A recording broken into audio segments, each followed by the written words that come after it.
Hello dear students, मैं रोहित मालव आपका स्वागत करता हूं। आज जो हम पेपर डिस्कशन कर रहे हैं वो है 3 अप्रैल का सेकंड शिफ्ट का पेपर। फिजिक्स के अंदर हमको यहाँ पे डिस्कस करना है। बहुत ही आराम से, बहुत ही इजी क्वेश्चंस आए थे, फॉर्मूला बेस्ड आए थे। हम यहाँ पे रिवीजन कराएंगे आपका। तो चलिए चलते हैं, शुरुआत करते हैं पहले क्वेश्चन से।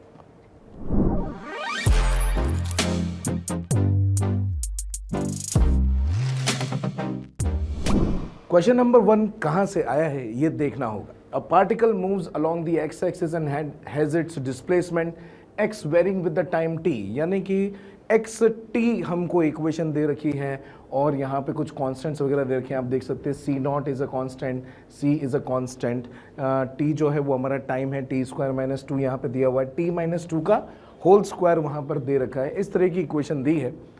Which of the following statement is correct? कौन कौन से स्टेटमेंट यहाँ पे करेक्ट बैठ सकते हैं? एक्सेलरेशन के बारे में बात कर रहे हैं, इनिशियल वेलोसिटी के बारे में बात कर रहे हैं, एक्सेलरेशन के बारे में ज़्यादा बात कर रहे हैं। ठीक है, तो अगर मेरे पास डिस्प्लेसमेंट है दोस्तों तो हमको क्या करना होगा सर? हम डिफरेंशिएट कर देंगे, और अगर हम डिफरेंशिएट करते हैं dx/dt लिखते हैं तो हमको वेलोसिटी के बारे में जानकारी मिलेगी। सी नॉट इज़ अ कॉन्स्टेंट और टी स्क्वायर माइनस 2 का डिफरेंशिएशन हमको पता है वो हो जाएगा सर 2t के बराबर।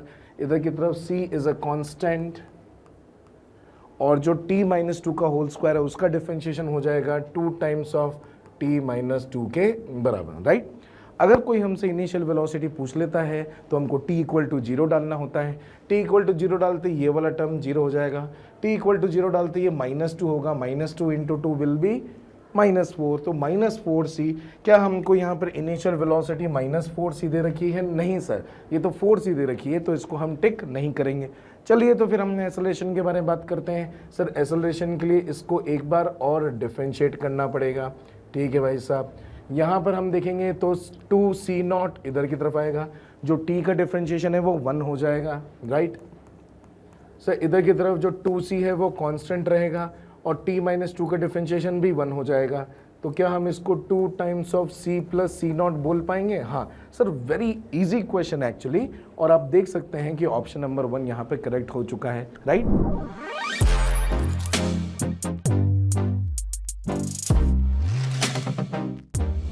नेक्स्ट क्वेश्चन कहाँ से आया देखना होगा। तो pressure of N ideal gas contained in a closed vessel. जैसे ही क्लोज्ड वेसल होगा तो हम बोल देंगे कि भाई वॉल्यूम क्या है? सर वॉल्यूम कांस्टेंट है। Is increased by 0.4%, so the pressure is increased by 0.4% when it is heated bye का मतलब होता है कि उसको हमने टेम्परेचर डिफरेंस प्रोवाइड किया है।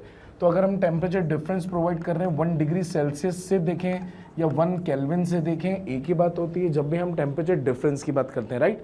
और इन्होंने जो प्रेशर के अंदर वेरी किया है, प्रेशर में जो इंक्रीमेंट है डेल्टा P/P इंटू 100, यानी परसेंटेज के अंदर जो चेंज आया है वो कितना आया है? 0.4 के बराबर। ये इन्फॉर्मेशन अपन को दे दी गई। हमसे पूछा है कि इनिशियल टेम्परेचर क्या होना चाहिए। हमको कहीं ना कहीं पे पता है कि आइडियल गैस के लिए बेटा क्या करते हैं, PV is equal to nRT।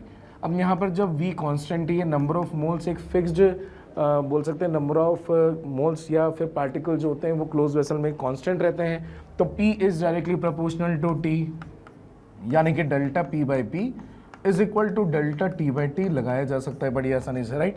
और हमको डेल्टा P/P पता है सर, डेल्टा P/P इज 0.4/100। ठीक है, तो यहाँ पर हम क्या लिख देंगे? 0.4/100।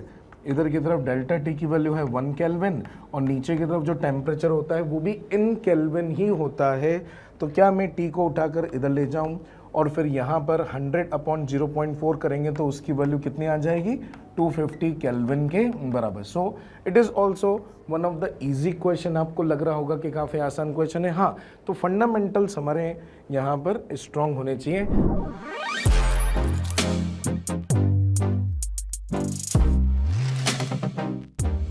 अगले क्वेश्चन की तरफ बढ़ते हैं। Solid steel ball of diameter, उसका हमको डायमीटर दे रखा है। एक्वायर्ड टर्मिनल वेलोसिटी, सीधे सीधे टर्मिनल वेलोसिटी का क्वेश्चन यहाँ पर आ गया है, फ्लूइड का यहाँ पर दिखाई दे रहा है।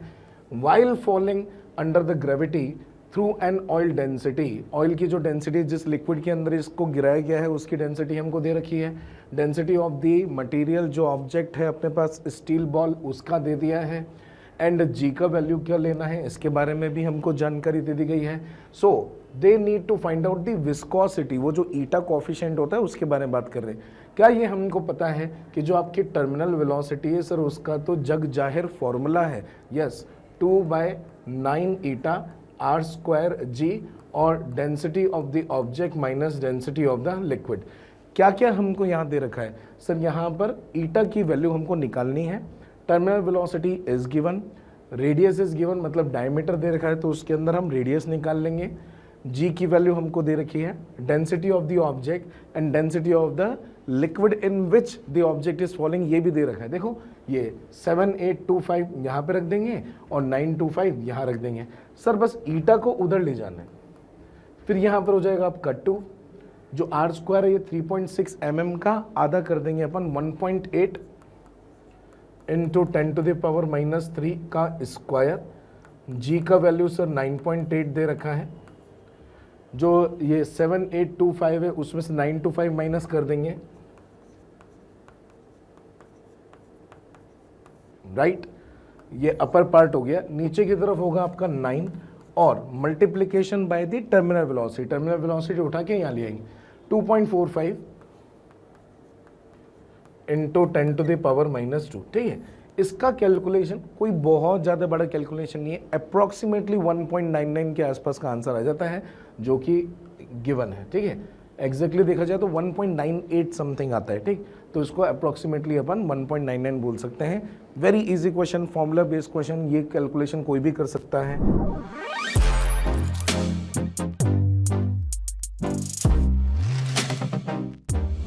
नेक्स्ट क्वेश्चन की तरफ, 2 मोनोक्रोमेटिक लाइट बीम्स हमको दे रखी हैं, उनकी इंटेंसिटी के रेशो दे रखे हैं, एक की इंटेंसिटी I1 को 1 मान लेते हैं या I0 मान लेते हैं, तो I2 को अपन 9 I0 मान लेते हैं। An interference pattern is obtained by these beams, the ratio of the intensities of the maximum to minimum. बच्चा जानता है कि सर अगर I1 की वैल्यू लेट सपोज अपन I0 ले लेते हैं, I2 की वैल्यू लेट सपोज अपन 9 I0 ले लेते हैं, तो I की जो मैक्सिमम वैल्यू होती है, I की maximum value is like √I1 plus √I2 का होल स्क्वायर, राइट, ठीक है सर। जब इसको हम कैलकुलेट करेंगे, इसकी वैल्यू जब यहाँ पर डालेंगे तो अपने पास आंसर क्या आएगा सर, वो 9 का √ हो जाएगा अपने पास 3, राइट। तो हम यहाँ पर बोल पाएंगे कि इधर की तरफ आएगा आपका 3, 3 + 1 लाइक 4, ओके फाइन। फिर उसके बाद अगर ratio of the intensity of the maximum to minimum, अगर मैं मिनिमम के बारे में बात करूं तो I मिनिमम की वैल्यू कितनी हो जाएगी, √I1 माइनस √I2 का होल स्क्वायर, ठीक है भाई, ओके। अगर इसके अंदर हम देखते हैं तो √I1 ये डालेंगे I0 जैसा, 9 I0 जैसा, तो उसका √ हो जाएगा 3। अब 3 में से 1 माइनस या 1 में से 3 माइनस मतलब कि 2 जैसा, तो ये 2 का स्क्वायर जैसा कुछ आएगा, ठीक है, I0। तो सर ये हो जाने वाला है अपने पास 16 I0 के बराबर और ये हो जाने वाला है अपने पास 4 I0 के बराबर। क्या इसका रेशो लेना है क्या हमको? हाँ, अगर इसका रेशो लेना है बेटा तो हम बड़ी आसानी से बोल सकते हैं कि maximum to minimum ratio will be 4:1। क्या यहाँ पर हमारे पास 4:1 अवेलेबल है? Yes. So this is also one of the easy fundamental note से आया हुआ क्वेश्चन। बिल्कुल नोट्स में ये बिल्कुल मेंशन रहता है, मोशन के मटेरियल में मेंशन रहता है।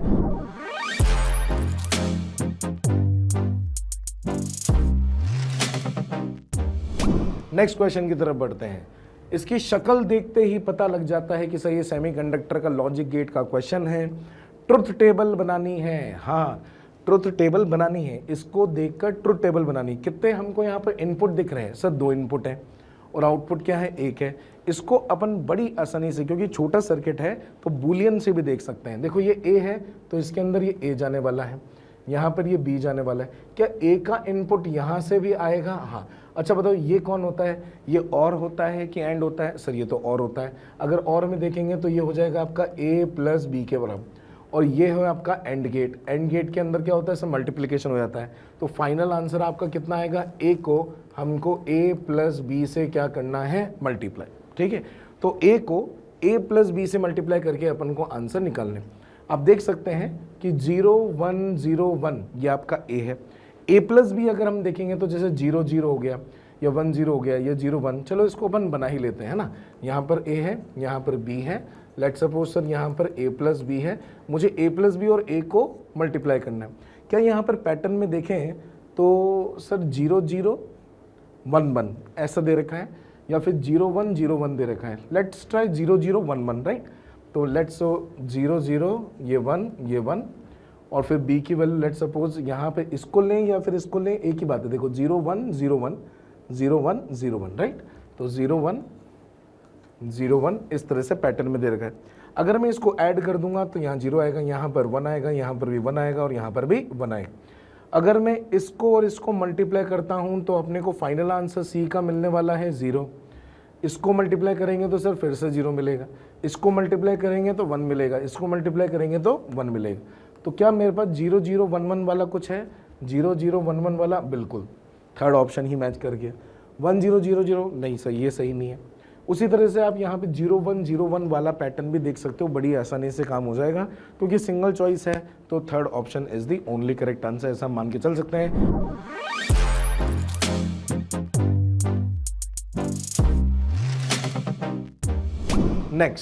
नेक्स्ट हमको दे रखा है कि एक ऑब्जेक्ट है जिसको हमने स्पीड दे दी गई है v के बराबर, उसकी v की वैल्यू दे रखी है क्या? I think so yes 3 metre per second दे रखी, और दूसरा जो है वो रेस्ट पर है और उसका इंतजार कर रहा है। ये 5 किलो का है, वो 10 किलो का है।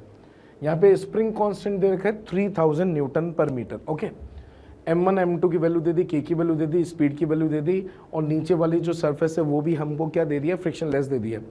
यहाँ पर हमसे पूछा है कि वो कंप्रेशन इन द स्प्रिंग बताइए जब a और b साथ में चल रहे होते हैं। तो हमने नोट्स में पढ़ाया हुआ है आपको बच्चों कि जब मैक्सिमम कंप्रेशन आता है तो a और b दोनों साथ में चल रहे होते हैं, राइट। तो एक्चुअल में ये मैक्सिमम कंप्रेशन ही पूछ रहा है, ठीक है। और मैक्सिमम कंप्रेशन के बारे में अगर हम बात करते हैं तो मैक्सिमम कंप्रेशन का वैसे तो फॉर्मूला है, लेकिन वो आता कहाँ से वो मैं एक बार बता देता हूँ। अगर हम एनर्जी कंजर्व कर दें, और एनर्जी कंजर्वेशन में क्या होगा sir? Initial kinetic energy is equal to final kinetic energy plus final potential energy. शुरुआत में तो पोटेंशियल एनर्जी 0 है, राइट। तो इनिशियल काइनेटिक एनर्जी में हाफ m, ये a वाला जो है m1, और उसकी जो स्पीड है, जैसे लेट सपोज ये v दे रखी है 3 मीटर पर सेकेंड, उसका स्क्वायर इज इक्वल टू, बाद में हम बोलेंगे कि सर दोनों के दोनों पार्टिकल्स जो हैं वो साथ में जा रहे हैं, किसी कॉमन स्पीड से जा रहे हैं, और साथ में कंप्रेशन भी है ना, हाफ के एक्स स्क्वायर। और क्या होगा सर? स्मूथ सरफेस है तो हम यहाँ पर बोल सकते हैं कि मोमेंटम भी कंजर्व रहेगा। यस, बिल्कुल सही। तो इसका जो मोमेंटम है वो हो जाएगा आपका m1v, v की जगह पे 3 डाल देंगे, और ये हो जाएगा m1 प्लस m2 इंटू ये कॉमन वेलोसिटी v0। यहाँ पर बड़ी आसानी से हम v0 को रिप्लेस कर सकते हैं और x की वैल्यू फाइंड आउट कर सकते हैं। x की वैल्यू जो आती है बेटा, जब हम हमारे नोट्स में ही बच्चों को लिखवाए रखते हैं, तो ये बहुत ही एक बोल सकते हैं कि शानदार बात हो गई है कि हम बच्चे को बोलते हैं कि अगर इसको याद रख लोगे तो काफ़ी फ़ायदा हो जाएगा। वो देखो फ़ायदा हो भी जाएगा इस क्वेश्चन के अंदर। कैसे होने वाला है?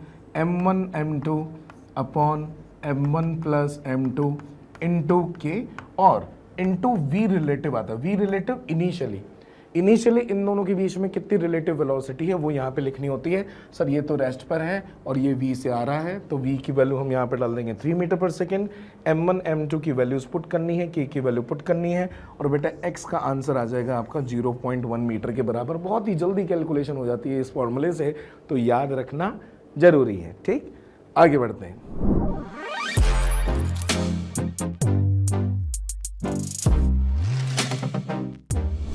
क्वेश्चन नंबर 32 क्या है?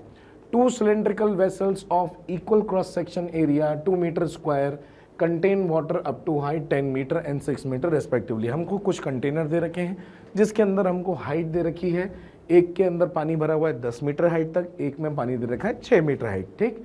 If the vessels are connected at their bottom then the work done by the force of the gravity, ठीक है। Work done by the force of the gravity कैसे हम निकाल सकते हैं sir? Work done by the force of gravity मतलब कि conservative force. Conservative force का वर्क डन होता है sir change in potential energy का नेगेटिव। बस हमको पोटेंशियल एनर्जी निकालनी है दोनों ही केसेस में, कि शुरुआत में क्या होगा, बाद में क्या होगा, और उसमें चेंज निकालकर माइनस से मल्टीप्लाई कर दें। पहले मैं आपको डायग्राम से बताता हूँ कि एक्चुअली ये करना क्या चाह रहे हैं। यहाँ पर एक कंटेनर है, नीचे की तरफ इसमें कनेक्शन है। मान लेते हैं कि अभी तो वॉल लगा हुआ था, ठीक है ना, अभी वॉल लगा हुआ था।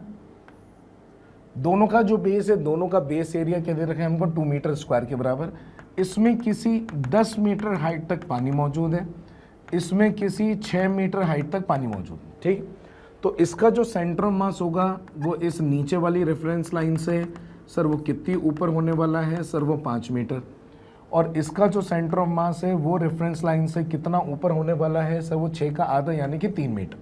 ठीक है भाई साहब, क्या इसकी शुरुआत की पोटेंशियल एनर्जी निकाल लेंगे दोस्तों? हम बिल्कुल निकाल लेंगे सर, क्योंकि इसके अंदर जो मास छुपा हुआ है वो हम डेंसिटी इंटू वॉल्यूम कर लेंगे और उसके height of the centre of mass से मल्टीप्लाई कर देंगे। ठीक है, into g, that will be the potential energy. जैसे मैं लिखकर बताऊं, यहाँ पर density of the water rho हम ले लेते हैं, ठीक है, इनटू इसका वॉल्यूम कितना हो जाएगा सर? इसका बेस एरिया हमको दे रखा है 2 मीटर स्क्वायर, और पूरा का पूरा अगर हम बात करेंगे तो इसका वॉल्यूम जो है वो आपका कितना है, ये हाइट कितनी है 10, तो यानी कि यहाँ पर 20 मीटर क्यूब इसका वॉल्यूम हो जाने वाला है।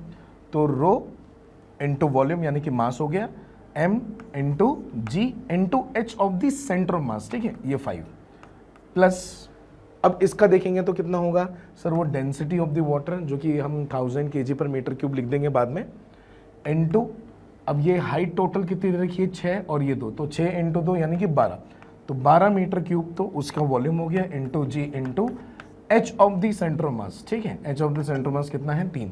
असल में मैं एम जी एच ही लिख रहा हूँ, अगर आपको थोड़ी बहुत कन्फ्यूजन है तो मैं दूर कर देता हूँ। ये लिखा है मैंने एम, ये लिखा है मैंने जी, और जो एच लिखा हुआ होता है ये सेंटर ऑफ मास का होता है, ये आपको पता होगा है ना।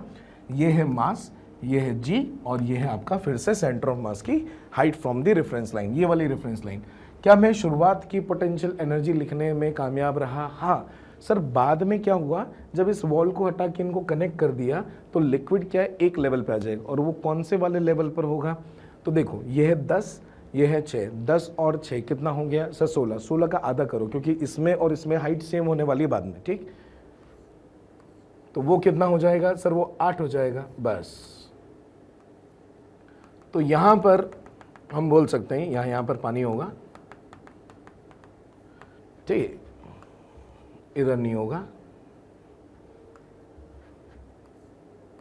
और क्या इसकी पोटेंशियल एनर्जी भी निकाल ली जाएगी? हाँ सर, इनकी पोटेंशियल एनर्जी भी निकाल सकते हैं, क्योंकि इसका जो वॉल्यूम है, इसका जो वॉल्यूम है, इसका जो मास है, इसका जो मास है, इसका मास कितने पर होगा सर, वो 4 मीटर की हाइट पर होगा, उसका मास भी 4 मीटर की हाइट पर। तो अब देखिए ये तो हो गया आपका इनिशियल पोटेंशियल एनर्जी, ठीक है, और यहाँ पर है आपके पास फाइनल पोटेंशियल एनर्जी किसके बराबर, रो इनटू बेस एरिया कितना है सर, बेस एरिया 2 है, हाइट कितनी है 8, तो वो हो गया आपका 16 metre cube into g into 4। अब ये 4 क्यों आए वो समझ गए हूँ। अच्छा, दूसरा वाला जो टर्म होगा वो तो आइडेंटिकल है, तो क्यों ना हम यहीं पर ही इसको 2 से मल्टीप्लाई कर दें। सब बहुत बढ़िया, इनिशियल पोटेंशियल एनर्जी भी मिल गई, फाइनल पोटेंशियल एनर्जी भी मिल गई। अगर मैं इन दोनों को सब्ट्रैक्ट करके आगे माइनस साइन लगा देता हूं तो वर्क डन बाय ग्रेविटी हमको इजीली मिल जाएगा, राइट। और उससे जो आपका आंसर आता है दोस्तों वो 8 इंटू 10 की पावर 4 के बराबर आ जाता है। ठीक है,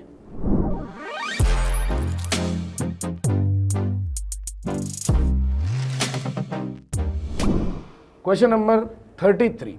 A magnetic dipole experiences a torque 80√3 Newton when placed in uniform magnetic field. ठीक है, in such a way that the dipole moment makes angle of 60 degree with the magnetic field. बहुत ही सिंपल भाषा में इन्होंने बोला है कि जो आपका डाइपोल है, लेट सपोज m वेक्टर जो है वो किसी एक्सटर्नल मैग्नेटिक फील्ड से कितना एंगल बनाता है 60 डिग्री, राइट, ओके। और उसने कितना टॉर्क एक्सपीरियंस किया, उसने टॉर्क एक्सपीरियंस किया कितना 80√3। क्या मुझे टॉर्क का फॉर्मूला पता है? क्या मुझे टॉर्क का फॉर्मूला पता है? बिल्कुल सर, वो m क्रॉस b से अगर मैं इसका मैग्नीट्यूड निकालना चाहूँ तो वो कितना मिलेगा सर, वो mb साइन 60 डिग्री जैसा मिल जाएगा। mb की जो वैल्यू है इसके अंदर अपन को निकालने को मिल जाएगी, क्योंकि टॉर्क की वैल्यू हमको पता है 80√3, इधर हो जाएगा आपका mb sine 60 degree will be √3/2। So अगर हमको mb की ज़रूरत पड़ी तो हम बड़ी आसानी से 160 ऐसा यूनिट के बराबर अपन इसको लिख सकते हैं। एक्चुअल में इन्होंने पूछा है कि पोटेंशियल एनर्जी बताइए of the dipole in the current state.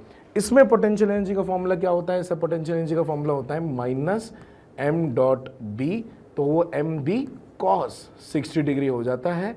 और यहाँ पर mb की वैल्यू तो हम निकाल चुके हैं सर, mb की वैल्यू 160 हो चुकी है, cos 60 डिग्री की वैल्यू 1/2 होती है सर, तो टोटल मिलाकर कितना होगा सर, -80 के बराबर। तो -80 joule is the correct answer. काफ़ी इजी क्वेश्चन था। चलिए हम आगे बढ़ते हैं नेक्स्ट क्वेश्चन की तरफ।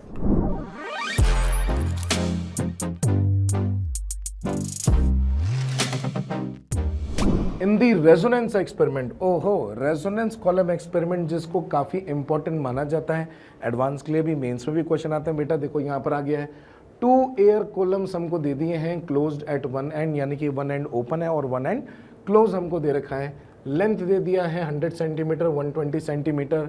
गिव बीट्स, ओके तो रियलिटी में एक्चुअल में रेजोनेंस कॉलम एक्सपेरिमेंट का क्वेश्चन नहीं हुआ, बीट्स का क्वेश्चन हुआ। When each one is sounding in the respective fundamental mode, ये और भी ज़्यादा इजी क्वेश्चन बन चुका है।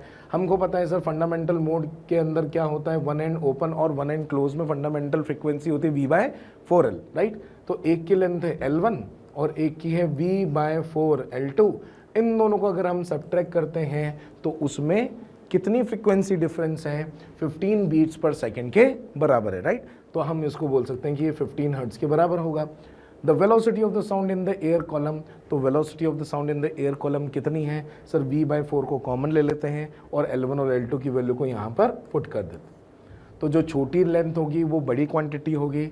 इन दोनों में से छोटी लेंथ कितनी है, 100 सेंटीमीटर, तो 1/100 सेंटीमीटर में हम 10⁻⁻2 यहाँ ले लेते हैं, मीटर में कन्वर्ट कर लिया, minus 1/120 into 10⁻⁻2 is equal to 15। इसको कैलकुलेट करना है, बस v की वैल्यू हमको निकालनी है। इसमें से हम बोल सकते हैं कि सर इसको तो 1 ही ले लेते हैं, इसको 1.2 ले सकते हैं और पॉइंट हटा के ऊपर भी ले आ सकते हैं, तो मेरे हिसाब से वो 5/6 हो जाएगा, राइट। तो 1 माइनस 5/6, 4 को उठा के उधर ले जाते हैं तो वो हो जाएगा 60 के बराबर, ऐसा कुछ। 1 माइनस 5/6 कितना होता है सर, 1/6, 1/6 को उठा के उधर ले जाएंगे तो v की वैल्यू 6 इंटू 6 कितना सर, 360 मीटर पर सेकेंड जैसा आ रहा है। Yes, third option is the correct answer. So we can see here that it is a kind of very easy question. अगर हमको बेसिक्स पता थे दोस्तों कि फंडामेंटल फ्रीक्वेंसी V/4L से दी जाती है when one end is open and one end is closed, तो ये काफ़ी आसान हो जाता है।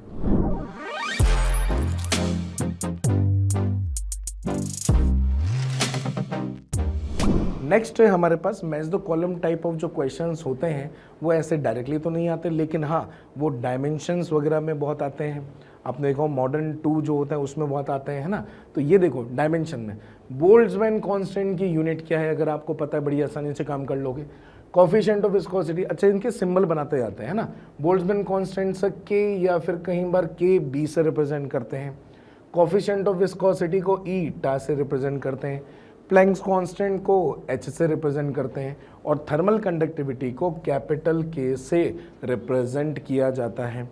ये बोल्ट्जमैन कांस्टेंट मोस्टली आपने किस चैप्टर के अंदर देखा हुआ होता है सर, मैंने जब KTG थर्मोडायनेमिक्स पढ़ा तो उसके अंदर मैक्सवेल इक्विपार्टीशन ऑफ एनर्जी के अंदर हाफ KT ऐसा करते रहते थे, राइट। तो अगर मैं आपको बताऊं तो आप एनर्जी जैसे कि हाफ वही KT जैसा, ये एनर्जी का टर्म होता है। ओके किसका टर्म होता है, एनर्जी का। तो आप देख सकते हैं एनर्जी अपॉन केल्विन, जो टेम्परेचर होता है वो एब्सोल्यूट टेम्परेचर होता है, एनर्जी अपॉन केल्विन, ठीक है। ऐसा हम बोल सकते हैं कि आपका बोल्ट्जमैन का यूनिट हो जाता है। और एनर्जी अगर हम देखते हैं तो एनर्जी किस में हो जाएगा आपका सर, वो kg मीटर स्क्वायर पर सेकेंड स्क्वायर के अंदर होगा, तो kg मीटर स्क्वायर पर सेकेंड स्क्वायर, और फिर नीचे की तरफ होगा केल्विन, तो केल्विन की पावर -1। कहाँ पर है अपने पास ये m की पावर 1, l की पावर 2, t की पावर -2, k की पावर -1। अरे मिल गया सर, ठीक है। तो a का हम यहाँ पर बोल सकते हैं कि थर्ड होना चाहिए, तो a का ये थर्ड ऑप्शन के अंदर a को 2 दे रखा है, ये तो हमारा आंसर सही नहीं है, राइट। आगे बढ़ते हैं, कोफिशिएंट ऑफ विस्कोसिटी को देखते हैं। कोफिशिएंट ऑफ विस्कोसिटी कहाँ पर पाया जाता है सर, हमारे पास जो फोर्स का एक फॉर्मूला होता है 6 पाई ईटा RV, उसमें हम कोफिशिएंट ऑफ विस्कोसिटी के बारे में बात कर सकते हैं। ये किस में हो जाएगा सर, ये न्यूटन में, इसकी यूनिट भी लिख देते हैं kg metre per second square. जो R होती है वो किस में होती है, रेडियस में, तो ये होती है मीटर में। ये होता है आपका मीटर पर सेकेंड के अंदर। तो ईटा की यूनिट क्या हो जाएगी सर, ईटा की यूनिट में मीटर नीचे आएगा, ठीक है। 1 सेकेंड से सेकेंड भी कटेगा और 1 kg होगा, यानी 1 kg होगा, 1 मीटर होगा और 1 सेकेंड होगा, लेकिन केल्विन कहीं नहीं होगा। और ये नहीं हो पाएगा क्योंकि इसके अंदर मीटर स्क्वायर आ रहा है। ये दिख गया, ये दिख गया, राइट। तो हम बोल सकते हैं कि जो आपका कोएफिशिएंट ऑफ विस्कोसिटी बी है उसका बी का आंसर क्या होना चाहिए 4। तो बी का आंसर 2 इन्होंने दे रखा है, पहला ऑप्शन नहीं है। बी का आंसर 4 ये हो सकता है ना, और बी का आंसर 4 ये हो सकता है। सर मेरे को केवल सी चेक करना है, सी का, या तो सी का 2 हो जाए या सी का 1 हो जाए, वो देख लेते हैं अपन, है ना। तो प्लैंक्स कांस्टेंट की यूनिट क्या होती है? सब प्लैंक्स कांस्टेंट की यूनिट होती है आपकी जूल इनटू सेकंड। कैसे आती है? सर जो एनर्जी होती है वो होती है आपकी एच न्यू, और ये जो न्यू होता है ये होता है पर सेकेंड, 1/सेकेंड। तो 1/सेकेंड को जब हम इधर की तरफ ले जाएंगे तो वो सेकेंड उससे मल्टीप्लाई हो जाएगा, एंड एनर्जी जूल में होती है, तो joule into second, joule into second. तो कितना होगा sir? Kg metre square upon second square में एस करेंगे तो एस की पावर 1 ही बचेगी, कोई केल्विन का टर्म नहीं आएगा, ये भाई। Okay done. तो हम बोल सकते हैं कि सी का आंसर क्या होना चाहिए? फर्स्ट। तो सी का आंसर फर्स्ट ये होगा, तो ये भी नहीं है, ये भी नहीं है, fourth option is the correct answer. बड़ी आसानी से, और मुझे लगता है कि थर्मल कंडक्टिविटी आपने पढ़ा हुआ है, कोई दिक्कत वाली बात नहीं है, वो हम कर पाएंगे।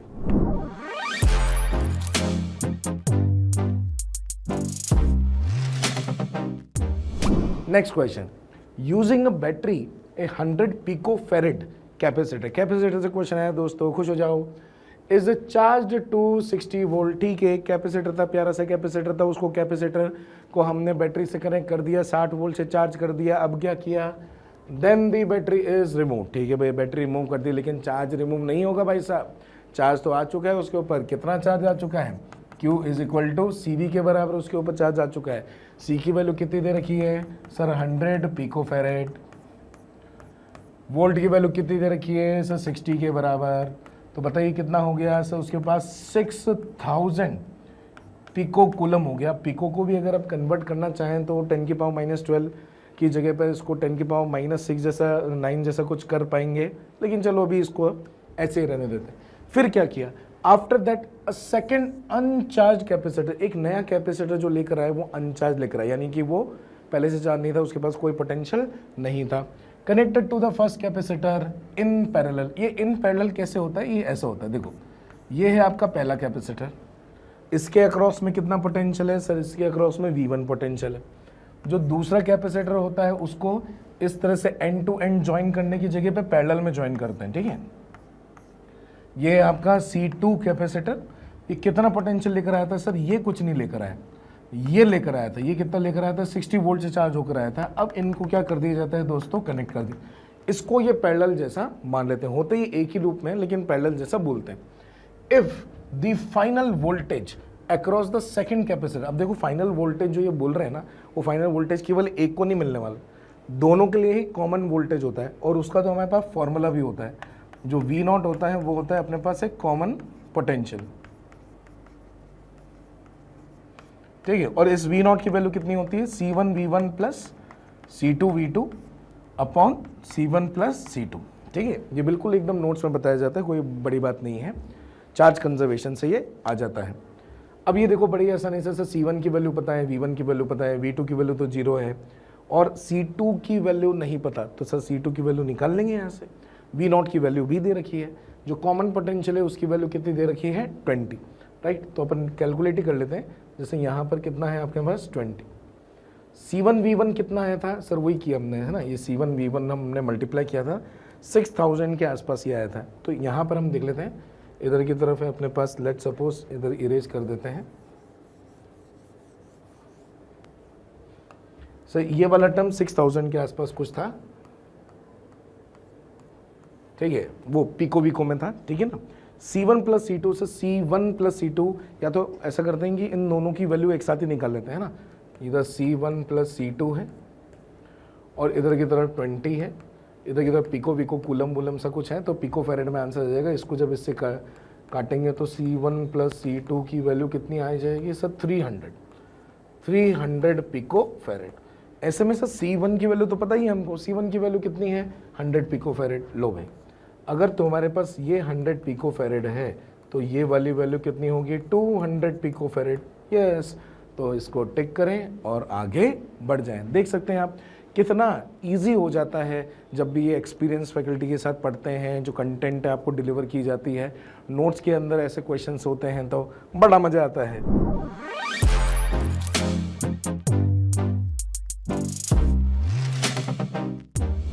क्वेश्चन नंबर 37 पे बढ़ते हैं। A block of mass 1 kg moving along the x with the speed v initial 10 metre per second. Okay भाई साहब, इमेजिन कर लिया एक ब्लॉक है जो चल रहा है 10 मीटर पर सेकेंड से एक्स एक्सिस के along, enters a rough region ranging from 0.1 to 1.9 ऐसा दे रखा।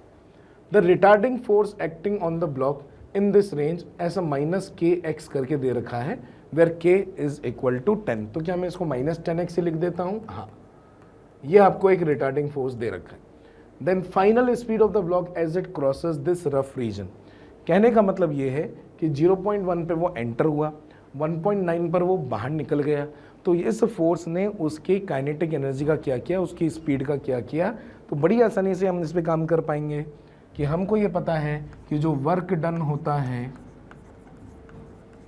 वो किसके बराबर होता है? Change in kinetic energy. बस, तो केवल वर्क डन निकालने से काम हो जाएगा दोस्तों, क्योंकि हमको चेंज इन काइनेटिक एनर्जी में फाइनल स्पीड के बारे में पता होगा, half m into final speed को हम v मान लेते हैं, v square minus half into m into v initial की वैल्यू कितनी दे रखी है दोस्तों? सर 10 के बराबर, तो ये 10 का स्क्वायर कर लेंगे। क्या हमको मास की वैल्यू भी दे रखी है 1, तो बहुत ही बढ़िया सर, यहाँ पर 1 और 1 लिखेंगे तो ये 1/2 जैसा हो जाएगा, यानी कि ये v स्क्वायर माइनस 100/2 जैसा हो। ये RHS की कैलकुलेशन।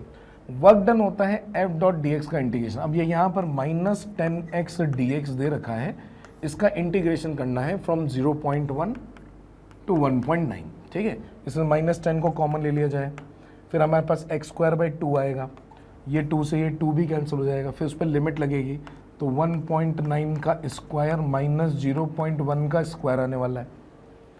बिल्कुल सही है ना, एकदम कैलकुलेशन मस्त है। यहाँ पर ये इस तरह से ब्रैकेट में लिख सकते हैं।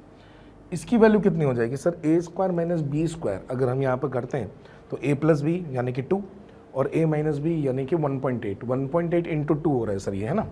तो ये -10 टाइम्स ऑफ 1.8 इंटू 2, और उधर की तरफ अपने पास बचा है कितना? v square minus 100। इस 100 को उठा के इधर ले जाते हैं। अगर मैं इसको 0 खिला देता हूँ तो ये 18 इंटू 2 36 हो जाएगा, तो 100 माइनस 36 ये हो गया आपका v स्क्वायर। तो v स्क्वायर की वैल्यू कितनी आ गई दोस्तों? सर v स्क्वायर की वैल्यू यहाँ पर आ चुकी है 64।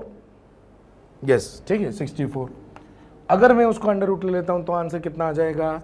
8 मीटर पर सेकेंड के बराबर। तो देखा आपने कि एक फंडामेंटल नॉलेज हमको होनी चाहिए और इस तरह से हम बड़ी आसानी से कैलकुलेशन कर सकते हैं। आई होप कि अधिकतर चीज़ें आपको यहाँ पर समझ में आ गई होंगी जो भी हमने साथ में डिस्कस करी।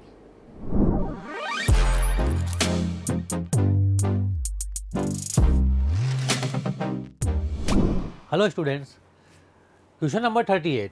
Given below are two statements. One is labeled as assertion A and other is labeled as region R. तो यहाँ assertion region का एक क्वेश्चन दिया हुआ है, इसमें ध्यान से देखें आप assertion A और region R। तो assertion A में क्या दिया हुआ है देखो, if oxygen ion and hydrogen ion, oxygen ion जो है -2 है और हाइड्रोजन आयन प्लस है, enter normal to the magnetic field with equal momentum, then path of O-2 ion has a small curvature than that of H+। ठीक है। दूसरा reason क्या दिया हुआ है, a proton with same linear momentum as an electron will form a path of smaller radius of curvature on entering a uniform magnetic field perpendicularly. ठीक है, अब इसे देखना है कि हमें स्टेटमेंट सही है या गलत है। तो सबसे पहले अपन बात करते हैं किसी मैग्नेटिक फील्ड के अंदर कोई भी यदि चार्ज पार्टिकल मूव करता है तो उसकी रेडियस होती है r बराबर mv/qb, ये होती है बच्चों। और जहाँ पर ये मोमेंटम है तो p/qb हो जाएगा आपका। ओके, b कांस्टेंट है, p कांस्टेंट, तो r is proportional to 1/q हो जाएगा। तो जिसका चार्ज ज़्यादा होगा उसकी रेडियस क्या हो जाएगी? कम हो जाएगी। तो असरसन ए में क्या दिया हुआ है? O-2 दिया हुआ है और H+1 दिया हुआ है। ठीक है, ऑक्सीजन का चार्ज ज़्यादा है, ऑक्सीजन का चार्ज ज़्यादा, तो इसकी रेडियस कितनी हो जाएगी? कम हो जाएगी। जबकि हाइड्रोजन में क्या हो जाएगा, हाइड्रोजन का चार्ज क्या है, उसकी अपेक्षा कम है, तो इसका रेडियस क्या हो जाएगी, ज़्यादा हो जाएगी। इसका मतलब जो असर्शन है वो एकदम से करेक्ट है। ओके, नाउ नेक्स्ट रीजन की बात करते हैं अपन। तो रीजन में क्या दिया हुआ है, इलेक्ट्रॉन और हाइड्रोजन दिया हुआ है, ठीक है। इलेक्ट्रॉन और हाइड्रोजन का क्या होता है, चार्ज सेम होता है। अगर चार्ज सेम है तो रेडियस क्या हो जाएगी बच्चों, सेम हो जाएगी। R is proportional to 1/Q। तो दोनों के लिए Q क्या है, रीजन की बात कर रहा हूँ मैं, रीजन में सॉरी, रीजन में Q इज सेम, तो क्या हो जाएगा बच्चों, R भी क्या हो जाएगा, सेम हो जाएगा। तो रीजन क्या हो गया आपका, गलत हो गया। तो अब आप इसको थोड़ा ध्यान से देखेंगे, तो अगर मैं वापस से क्वेश्चन पे आता हूँ तो देख सकते हैं कि असर्शन इज करेक्ट हो जाएगा। और रीजन क्या है, a proton and the same linear momentum as an electron will form a path of smaller radius of curvature. मतलब अपन जानते हैं कि यहाँ ध्यान से देखो, ये प्रोटॉन है और ये इलेक्ट्रॉन है, दोनों पे चार्ज क्या होता है, सेम होता है, तो रेडियस क्या होगी, सेम होगी। डेट्स वाई रीजन क्या हो जाएगा, रॉन्ग हो जाएगा, है ना। तो इसका मतलब इसका आंसर क्या आ जाएगा आपका, A is true but B R is false. तो आंसर इज 4, इसका आंसर 4 आएगा आपके। ओके,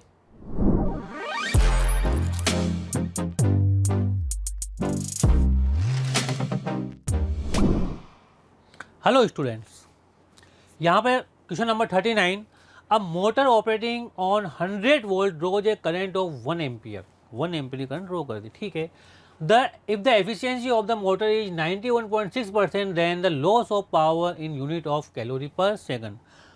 क्लियर है, हम सब जानते हैं एफिशिएंसी के बारे में कि एफिशिएंसी क्या होती है, power output upon power input. क्या ये हो जाएगी पहले बच्चों यार। अब देखिए आपको कि पावर इनपुट तो हमें पहले से ही पता है, 100 × P = VI होता है। P इनपुट कितना हो गया आपका, 100 × 1, ये कितना हो गया आपका, 100 वोट हो गया। Power is 100 vote. P output निकालना है, एफिशिएंसी कितनी दी हुई उन्होंने, 91.6% दिया हुआ है। तो हमारा जो P आउटपुट आ जाएगा वो आ जाएगा आपका 91.6/100 इंटू P इन। P इन कितना है, 100, इससे ये चला गया। तो this is the power output. ना तो लॉस कितना हो गया हमारा, लॉस होता है प्यारे बच्चों हमारा P इन माइनस P आउट। P इन माइनस P आउट हो जाएगा। P इन कितना है, 100 माइनस ये कितना है, 91.6, तो ये आ गया आपका 8.4। लेकिन बच्चों ये जूल में आया है, किस में आया, ये जूल में आया है, जूल। हमें आंसर देना है कैलोरी में, तो इसको जूल को कैलोरी में बदलना पड़ेगा। तो जो लॉस हो जाएगा हमारे पास, हम सब जानते हैं कि 8.4 में अपन यदि 4.2 का डिवाइड कर दें तो ये कैलोरी पर सेकंड में हमारे पास आंसर आ जाएगा, जूल पर सेकंड। तो इससे ही जाएगा तो कितना आंसर जाएगा, 2 कैलोरी पर सेकंड। तो इसका आंसर कितना हो जाएगा आपका, फर्स्ट हो जाएगा। जल्दबाजी में यदि आपने 8.4 लगाया तो आंसर गलत हो सकता है, क्योंकि उसने कैलोरी पर सेकंड में आंसर पूछा है। ओके,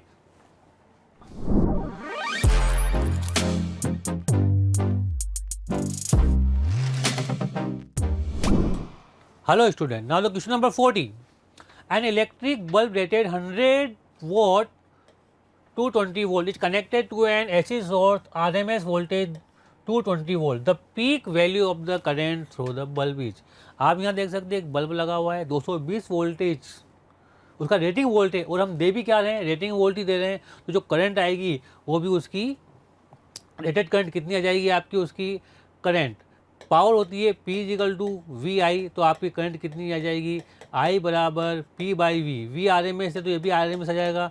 तो I RMS = P कितना हो गया आपका 100, और ये कितना हो गया आपका 220। तो ये I RMS करंट आ गई। लेकिन उसने पूछा क्या है प्यारे बच्चों, पीक पूछा है, पीक वैल्यू ऑफ करंट। हम जानते हैं कि कितना होता है, I RMS = I0/√2। तो हमारी पीक करंट कितनी हो जाएगी, I0 = I RMS √2 हो जाएगा। और what is the I RMS, what is the I RMS, I RMS हमारे पास है 100/220 इंटू √2 कितना हो गया 1.414। इसे सोल्व करेंगे यू विल गेट 0.64 एम्पियर। ये हमारे पास आंसर आ जाएगा। थोड़ी सी कैलकुलेशन है, बाकी आंसर इजीली आ सकता है।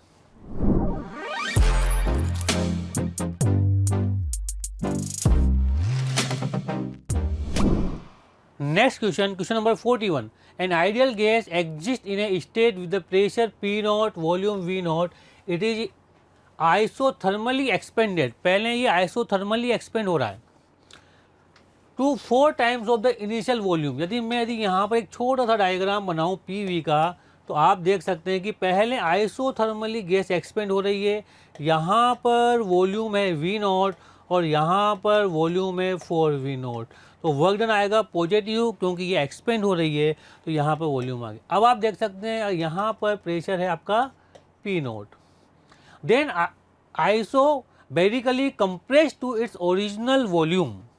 ओरिजिनल वॉल्यूम पर आइसोबेरिक क्या ये हो जाएगा, तो यहाँ पर कितना हो जाएगा ये P0/4, P0/4 वापस यहाँ पहुँच जाएगी। तो दो यहाँ पर वर्क डन होगा नेगेटिव, आइसोबेरिकल में वर्क डन नेगेटिव है, आइसोथर्मल में वर्क डन कितना है पॉजिटिव। तो वर्क डन करते हैं अपन, टोटल वर्क डन की बात करते हो nRT ln 4V0/V0, ये तो आइसोथर्मली आ गया, माइनस कितना हो जाएगा बेटा P0/4 इंटू डिफरेंस कितना हो जाएगा इसका 3V0, तो ये आपका आंसर आ जाएगा, इससे ये चला जाएगा। आप देख सकते हैं nRT का लिख सकते हैं आप लोग यहाँ पर P0 V0 कॉमन ले लूँगा मैं यहाँ पर 2 ln 2 माइनस इसे करेंगे तो 0.75, थोड़ी सी कैलकुलेशन करने पर ये वाला आंसर आपके पास आ जाएगा, और ये ऑप्शन में है option number 2, this is the correct answer.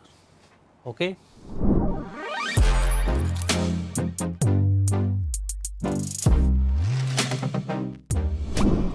यहाँ देख सकते हैं question number 42, width of one of the two slit in a young double slit interference experiment is half of the other slit।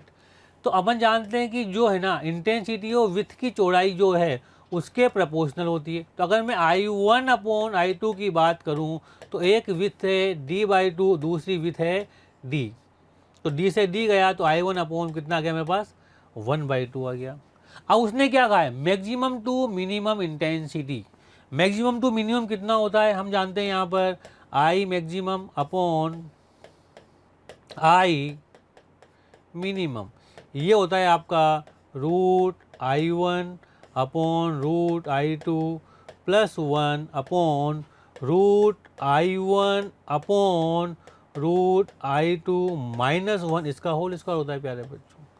थोड़ा और इसे सोल्व करेंगे तो आप देख सकते हैं इसकी जगह क्या लिख सकता हूँ मैं 1/√2 प्लस 1, 1/√2 प्लस 1 अपॉन 1/√2 माइनस 1 और इसका whole square.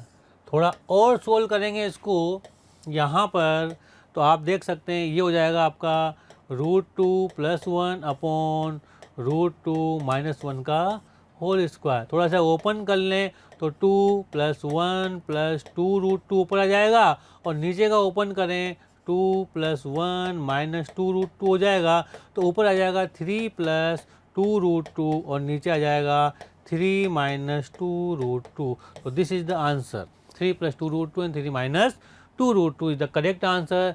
Correct answer is 2। Okay,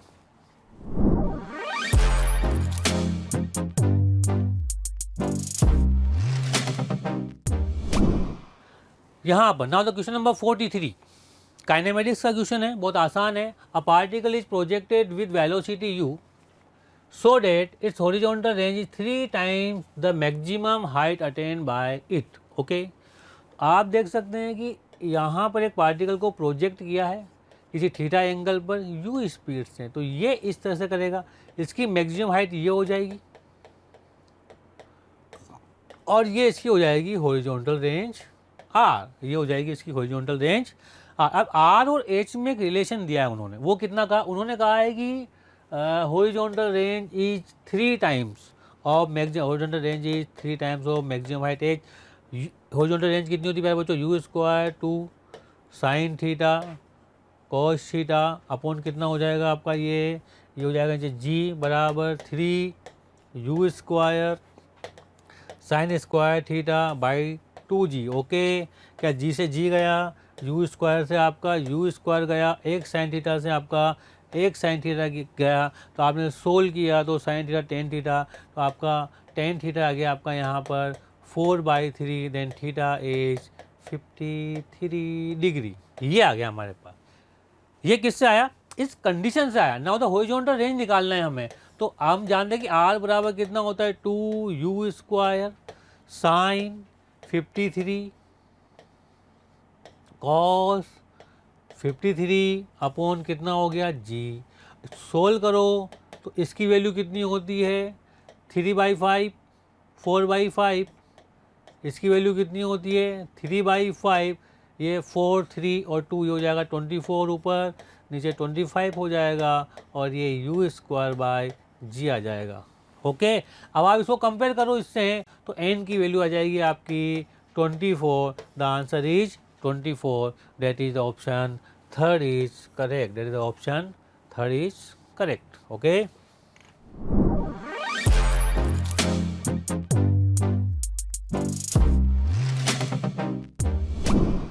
next question, a monochromatic, now the question number 44, a monochromatic light of the frequency इतना, frequency दी हुई है, traveling through an air is incident on a medium of refractive index 2, wavelength of the refracted light will be, हम जानते हैं speed कितनी हो जाएगी, यदि रिफ्लेक्शन 2 होगा तो स्पीड हो जाती है बेटा v बराबर c/μ हो जाएगी, और ये हो जाएगा आपका f इंटू लेमड़ा।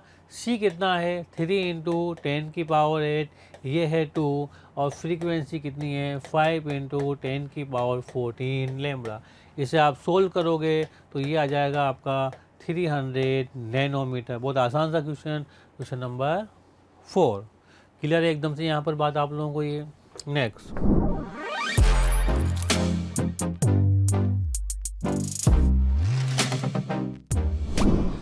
यहाँ पर एक क्वेश्चन दिया हुआ है, given below the two statement, one is label as the assertion A and other is labelled as reason are.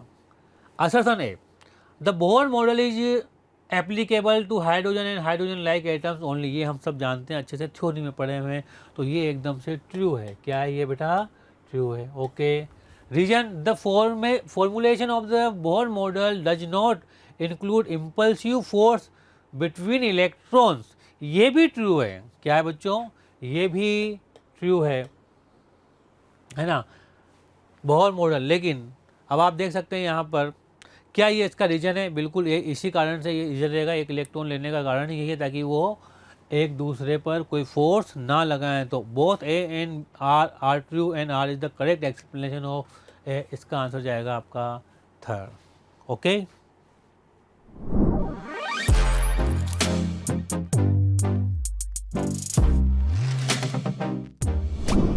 now question number 46, the exchange pressure inside a soap bubble A in air is half the exchange pressure inside another soap bubble B in air।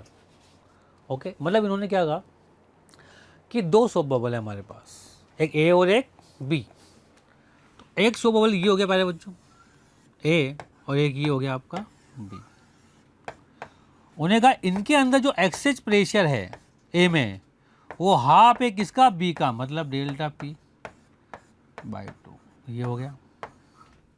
Okay, ये कितना हो गया? ये हो गया 40/RA बराबर ये हो गया बच्चों 40/2RB।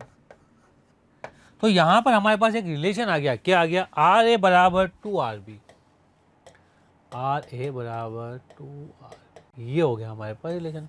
Volume of A is N time of volume of B, जैसा कि उसने कहा है अगली लाइन के अंदर। तो मुझे एन निकालना है, तो what is volume of A upon volume of B, और सोल्व करेंगे इसको तो R A upon R B cube हो जाएगा। ये आप सब जानते हैं, बाकी 4/3 पाई कट जाएगा। ये कितना हो गया आपके पास? 2/1 हो जाएगा ये, तो ये हो जाएगा 8:1। तो जो एन की वैल्यू आ जाएगी वो कितनी आ जाएगी? 8 आ जाएगी। तो इसका आंसर जाएगा प्यारे बच्चों 8। Okay,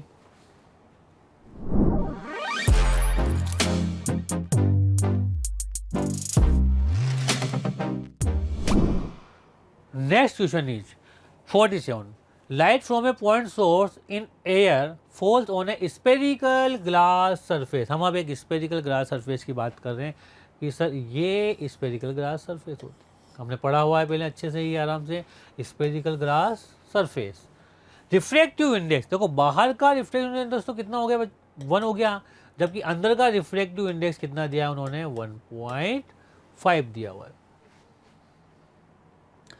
and radius of curvature 50 centimetre, तो रेडियस ऑफ कर्वेचर कितनी होगी आपके पास, हाफ मीटर हो जाएगी।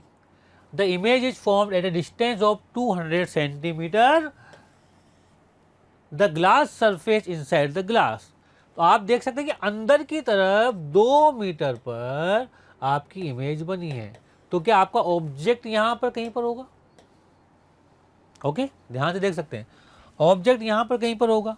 इमेज कितना होता है, v होता है, और ऑब्जेक्ट कितना होता है आपका, u होता है, ओके। तो आपको u निकालना है कि u कितना है, ठीक है।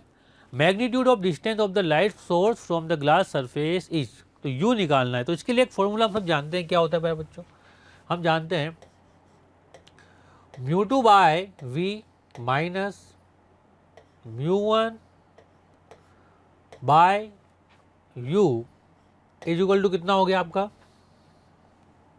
ये u और म्यू में डिफरेंस रखना है हमें, u ये आ जाएगा आपका μ2 माइनस μ1 बाय r, ये हमारे पास फॉर्मूला होता है, बस वैल्यू डाल दो और आंसर निकाल लो।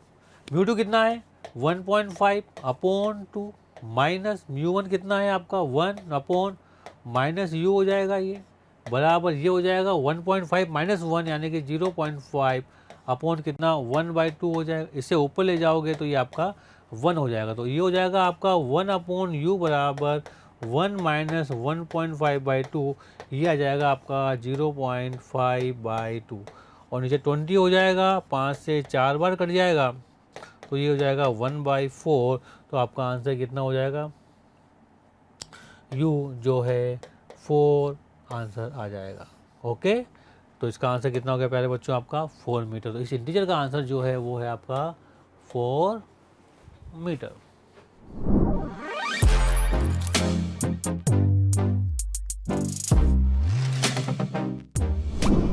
नाउ नेक्स्ट क्वेश्चन की बात करते हैं।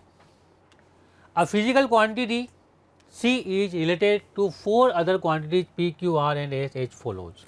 C जो है P पे भी डिपेंड कर रहा है, Q पे भी डिपेंड कर रहा है, R पे भी कर रहा है और S पे भी कर रहा है। The percentage error in measurement of P, Q, R and S are 1%, 2%, 3%, 2% respectively.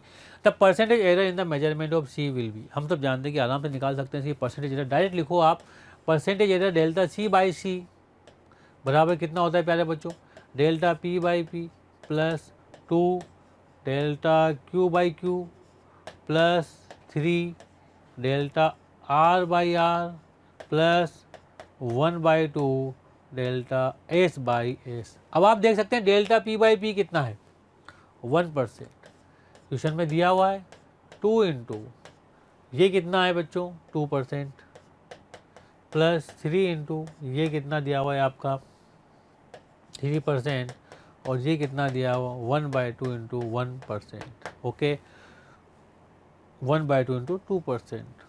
तो देखिए सोल्व कर सकते हैं, ये 1 ये 4 हो गया आपका और ये कितना हो गया 9 हो गया आपका, ये कितना हो गया आपका 1 हो जाएगा। तो 9 1 10 4 14 1 15, तो आंसर इज 15%। ये आपने कर लिया होगा अच्छे से इजीली क्वेश्चन नंबर 15। तो इसका आंसर कितना आएगा इंटीजर में आपका यहाँ पर 15%, okay.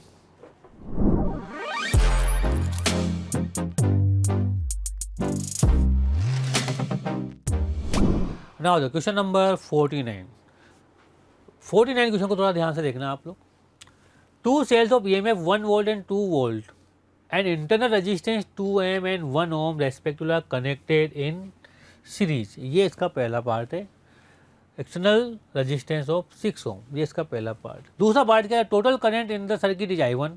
Now the same 2 cells in parallel configuration are connected to the same external resistance. In this case, the total current drawn is I2, then the value of I1 upon I2 is x by 3, the value of x is, ये निकालना है आपको, okay. तो पहला case देखते हैं। पहला case क्या है, 2 सेल्स 1 वोल्ट एंड 2 वोल्ट। देखिए बहुत ध्यान से देखेंगे, ये 1 वोल्ट और ये कितना दिया हुआ है 2 वोल्ट। दोनों के इंटरनल रेजिस्टेंस को मैं एक साथ जोड़ दूं तो कितना हो जाएगा 3 ओम हो गया ये।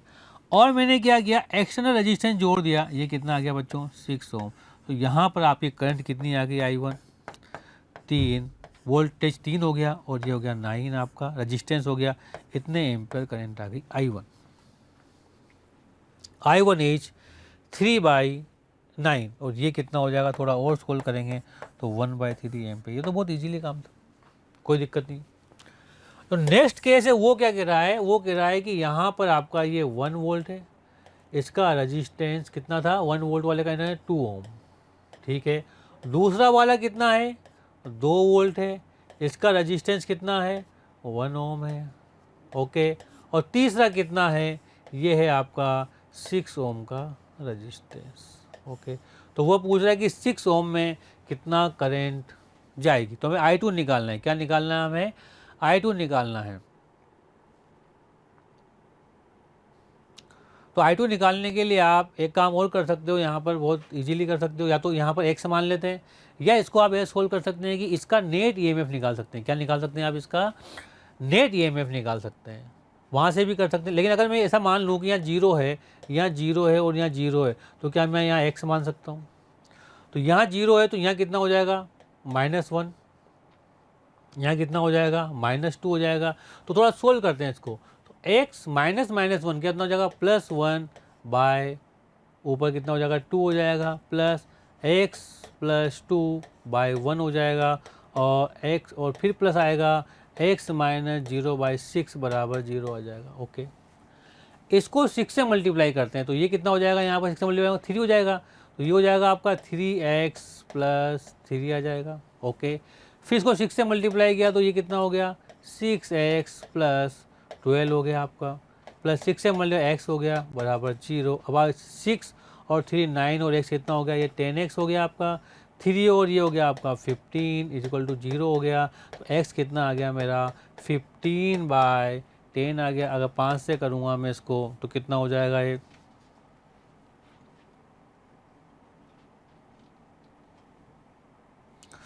15 एंड 3 कितना हो गया, हाँ 5 से काटो 3, इससे काटो 2, तो ये कितना होगा x बराबर 3/2 आ गया। तो अब आप करंट देखना चाहते हैं किसमें, इसमें करंट देखना चाहते हैं I2, तो व्हाट इज द I2 = कितना होगा x/6, x कितना हो गया आपका 3/2/6, तो ये आ जाएगी आपकी 1/4 एम्पियर करंट आ गई, ओके। कैलकुलेशन मिस्टेक नहीं लीजिए, 1/4 एम्पियर करंट आ गई आपकी। तो आपको निकालना है I1/I2, तो यू विल सी I1/I2 बराबर कितना हो जाएगा, ये 4/3, और इसी को उन्होंने बोला है x/3, और x की वैल्यू पूछिए तो आंसर कितना हो जाएगा आपका 4। This is the desired answer 4, okay.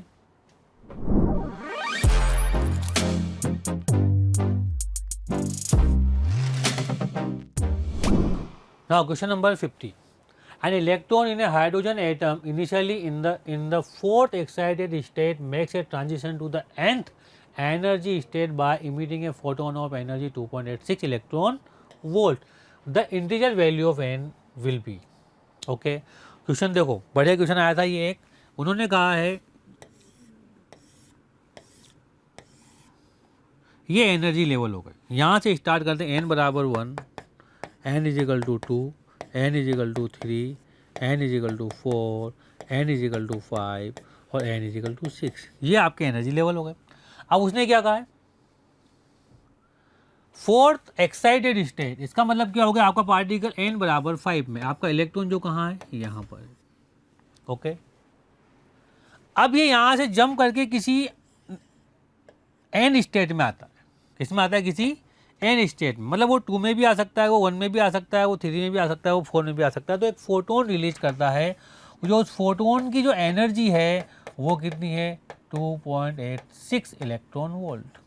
तो वो पूछ रहा है कि किस एनर्जी स्टेट में ये आने वाला है, हमें n की वैल्यू निकालनी है। तो हम सब जानते हैं अच्छे से हैं कि जो एनर्जी होती है वो कितनी होती है -13.6 Z/n² इलेक्ट्रॉन वोल्ट। तो हम इसका काम में लेंगे, तो डेल्टा E कितना हो गया आपका, डेल्टा E = हो जाएगा आपका -13.6 Z, ये हो जाएगा आपका 1/n1² - 1/n2 n2 square. Okay, delta E दिया हुआ है आपको 2.86, थोड़ी सी कैलकुलेशन दिखाई दे रही होगी इस क्वेश्चन में आपको। जेड 1 हो जाएगा 1/25 माइनस 1/n2 स्क्वायर।